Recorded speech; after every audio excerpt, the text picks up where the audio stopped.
ಸಹಜವಾಗಿ ಮಾನ್ಯ D K Shivakumar ಅವರು ನಮ್ಮ KPCC ಅಧ್ಯಕ್ಷರು, ಅವರು ರಾಜ್ಯದ ಉಪಮುಖ್ಯಮಂತ್ರಿಗಳು. ಇದ್ರ ಬಗ್ಗೆ ಹಲವಾರು ತಿಂಗಳಿಂದ ಚರ್ಚೆ ಆಗ್ತಾ ಇದೆ. ಬೇರೆ ಬೇರೆ ಕಾರಣಗಳಿಂದ ಬಹುಶಃ ಪಕ್ಷದ ವರಿಷ್ಠರು ಇದ್ರ ಬಗ್ಗೆ ಅಥವಾ ಈ ವಿಷಯದ ಬಗ್ಗೆ ಸ್ಪಷ್ಟವಾಗಿ ಏನಾದರೂ ಒಂದು ತೀರ್ಮಾನ ಮಾಡುವಂಥದ್ದಕ್ಕೆ ಅವಕಾಶ ಆಗಲಿಲ್ಲ ಅಂತ ಕಾಣ್ತದೆ. ಸತತವಾಗಿ ಚುನಾವಣೆಗಳು ಮತ್ತು ಬೇರೆ ಬೇರೆ ಸಂಸತ್ ಅಧಿವೇಶನ ಇವೆಲ್ಲ ಗೊಂದಲದ ನಡುವೆ ಈಗ ಬಹುತೇಕ ರಾಜ್ಯಗಳ ಚುನಾವಣೆಗಳು ಒಂದು ಅಂತಿಮ ಘಟ್ಟಕ್ಕೆ ಬಂದಿದೆ. ಪಶ್ಚಿಮ ಬಂಗಾಳದಲ್ಲಿ ಒಂದು ಕಡೆ ಹಂತದ ಮತದಾನ ಬಾಕಿ ಇದೆ. ಬಹುಶಃ ಅದಕ್ಕಾಗಿ ಅವರು ಮತ್ತೊಮ್ಮೆ ಹೈಕಮಾಂಡ್ ಮುಂದೆ ಹೋಗಿರ್ಬೋದು. ಆದರೆ ಹೈಕಮಾಂಡ್ ಏನೇ ತೀರ್ಮಾನ ತೆಗೆದುಕೊಳ್ಳಿ ಅದಕ್ಕೆ ನಾವೆಲ್ಲರೂ ಬದ್ಧರು. ಅದು ಮುಖ್ಯಮಂತ್ರಿಗಳಾಗಿರ್ಬೋದು ಅಥವಾ ಡಿ ಕೆ ಶಿವಕುಮಾರ್ ಆಗಿರ್ಬೋದು, ಅದು ನಾವುಗಳಾಗಿರ್ಬೋದು, ಅದಕ್ಕೆ ನಾವೆಲ್ಲರೂ ಬದ್ಧರು. ನಾವು ಹೈಕಮಾಂಡನ್ನು ನಾವು ತ್ವರಿತವಾಗಿ ಇದಕ್ಕೆ ಒಂದು ಇತಿಶ್ರೀ ಆಡಿದ್ರೆ ಬಹುಶಃ ಏನು ಇವತ್ತು ಮಾಧ್ಯಮಗಳಲ್ಲಿ ಅನಾವಶ್ಯಕ ಗೊಂದಲ ಸೃಷ್ಟಿಯಾಗ್ತಾಯಿದೆ ಅದು ನಿಲ್ತದೆ ಮತ್ತು ಏನು ನಮ್ಮ ಸರ್ಕಾರದ ಒಳ್ಳೆಯ ಕಾರ್ಯಕ್ರಮಗಳ ಬಗ್ಗೆ ಹೆಚ್ಚು ಪ್ರಚಾರ ಸಿಗುವಂಥದ್ದಾಗುತ್ತೆ.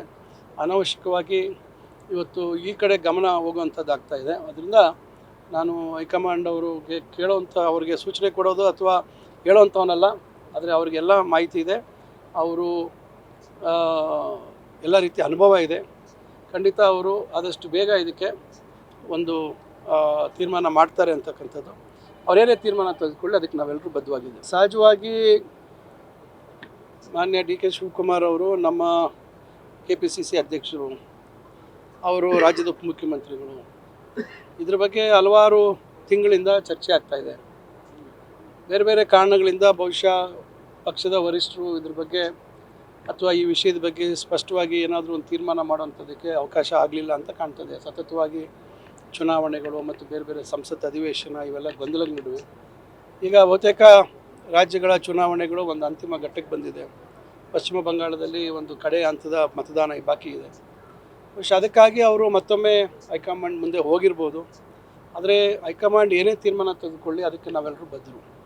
ಅದು ಮುಖ್ಯಮಂತ್ರಿಗಳಾಗಿರ್ಬೋದು ಅಥವಾ ಡಿ ಕೆ ಶಿವಕುಮಾರ್ ಆಗಿರ್ಬೋದು, ಅದು ನಾವುಗಳಾಗಿರ್ಬೋದು, ಅದಕ್ಕೆ ನಾವೆಲ್ಲರೂ ಬದ್ಧರು. ನಾವು ಹೈಕಮಾಂಡನ್ನು ನಾವು ತ್ವರಿತವಾಗಿ ಇದಕ್ಕೆ ಒಂದು ಇತಿಶ್ರೀ ಆಡಿದ್ರೆ ಬಹುಶಃ ಏನು ಇವತ್ತು ಮಾಧ್ಯಮಗಳಲ್ಲಿ ಅನಾವಶ್ಯಕ ಗೊಂದಲ ಸೃಷ್ಟಿಯಾಗ್ತಾಯಿದೆ ಅದು ನಿಲ್ತದೆ ಮತ್ತು ಏನು ನಮ್ಮ ಸರ್ಕಾರದ ಒಳ್ಳೆಯ ಕಾರ್ಯಕ್ರಮಗಳ ಬಗ್ಗೆ ಹೆಚ್ಚು ಪ್ರಚಾರ ಸಿಗುವಂಥದ್ದಾಗುತ್ತೆ.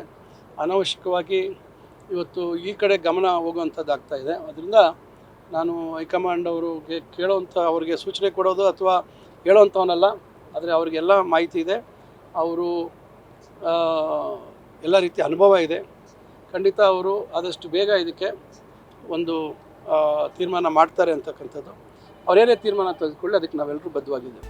ನಿರ್ಭೀತ, ನಿಷ್ಪಕ್ಷಪಾತ, ವಿಶ್ವಾಸಾರ್ಹ ಸುದ್ದಿಗಳಿಗೆ ಮತ್ತೊಂದು ಹೆಸರಾಗಿರುವ News18 ಕನ್ನಡ ಈಗ ಆಪ್ನಲ್ಲೂ ಲಭ್ಯವಿದೆ. ದಯವಿಟ್ಟು ಇಲ್ಲಿರುವ QR ಕೋಡ್ ಅನ್ನು ಸ್ಕ್ಯಾನ್ ಮಾಡಿಕೊಂಡು ಆಪ್ ಡೌನ್ಲೋಡ್ ಮಾಡೋದಕ್ಕೆ ಮರಿಬೇಡಿ. ನಿಮ್ಮ ಬೆಂಬಲ ಹೀಗೆ ಸದಾ ನಮ್ಮೊಂದಿಗಿರಲಿ. ಧನ್ಯವಾದ.